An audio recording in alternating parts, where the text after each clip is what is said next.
Le 1er juin 2020, le comité central du Parti communiste chinois et le Conseil des affaires d'État ont publié le plan global pour la construction du port de libre-échange de Hainan. En effet, ce plan montre la détermination de la Chine à s'ouvrir davantage sur le monde et à soutenir et promouvoir la mondialisation économique. Comme vous le savez, l'économie chinoise est passée d'une croissance à grande vitesse à un développement de haute qualité et doit faire face à une transformation de son mode de développement et des moteurs de croissance, ainsi qu'à l'optimisation et l'ajustement des structures économiques. Le port de libre-échange de Hainan contribuera de manière significative à approfondir des réformes axées par exemple sur les marchés et à promouvoir un développement économique de très haute qualité, en donnant ainsi à Hainan une plus grande autonomie dans des réformes. La Chine vise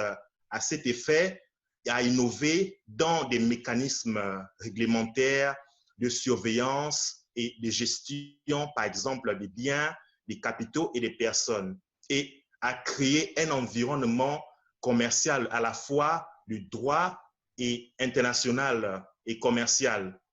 Ce port de libre-échange de Hainan permettra aussi à profiter des ressources naturelles de Hainan, de sa situation géographique, d'entraver par exemple un nouveau cycle de révolution scientifique et technologique et de saisir des opportunités de transformation industrielle, de mettre par exemple le secteur des services en mode extra-moderne ainsi que le secteur de haute technologie, de bâtir un système économique moderne qui servira de vitrine à la Chine. Le port de libre-échange de Hainan est une vitrine, sinon une fenêtre d'ouverture à la Chine sur le monde extérieur, dans la nouvelle ère. Et son principal atout réside principalement dans la mise en place des diverses normes économiques et commerciales internationales, les plus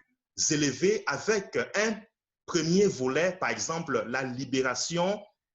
de contrôle douanier sur des marchandises entre l'étranger et l'île, ainsi qu'à la circulation des facteurs entre les échanges de marchandises entre l'île et les autres régions de la Chine, avec une procédure douanière assez unifiée. En définitive, nous devons retenir qu'en termes d'investissement, l'application d'un système permettant d'entrer de tout ce qui n'est pas interdit a fortement assoupli l'accès des marchés et amélioré ainsi la concurrence loyale et la protection, par exemple, des droits de douane de propriété pour les flux des capitaux de transformation. L'accès,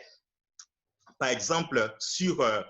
la plus grande libéralisation financière et les projets d'investissement seront ouverts par phase, permettant ainsi la libéralisation et la facilitation des échanges entre la Chine et d'autres pays à l'extérieur.